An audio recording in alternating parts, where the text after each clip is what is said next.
नमस्कार. राज न्यूजमध्ये आपलं सहर्ष स्वागत. आळते जिल्हा परिषद आणि पंचायत समिती मतदारसंघातील महायुती उमेदवारांचा प्रचार शुभारंभ. खासदार धैर्यशील माने, जनस्वराज पक्षाचे संस्थापक आमदार विनय कोरे, आमदार अशोकराव माने, ज्येष्ठ जिल्हा परिषद सदस्य अरुण इंगवले, आळते गावचे सरपंच अजिंक्य इंगवले, जिल्हा परिषद उमेदवार डॉक्टर वर्षा अविनाश सावर्डेकर, सावर्डे पंचायत समिती उमेदवार रोहिणी राजेंद्र देसाई, आळते पंचायत समिती उमेदवार सुरेश कांबळे, डॉक्टर अविनाश सावर्डेकर, राजेंद्र देसाई, नागेश नरंदेकर, हनुमंत पाटील यांच्या हस्ते छत्रपती शिवाजी महाराज चौक सावर्डे येथे प्रचाराचा शुभारंभ करण्यात आला.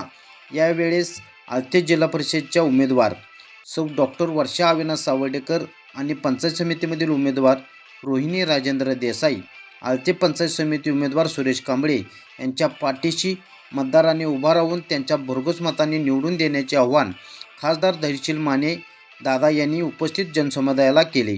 या कार्यक्रमास भाजप आणि शिवसेना शिंदे गट, जनस्वराज महायुतीचे कार्यकर्ते, परिसरातील नागरिक मोठ्या प्रमाणात उपस्थित होते.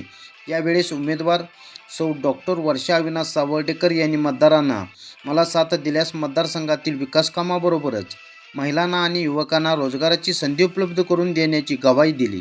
त्यांच्या भाषणाचे महिला आणि युवक वर्गाने स्वागत करून यावेळेस त्यांच्या पाठीशी ठामपणे उभे राहून सावर्डे व आळते जिल्हा परिषद मतदारसंघामध्ये परिवर्तन घडवून विकास कामाचा डोंगर उभा करू, अशी ग्वाही सौ डॉक्टर सावर्डेकर मॅडम यांनी दिली. आर न्यूजसाठी सावर्डे प्रतिनिधी उमेश पाटील.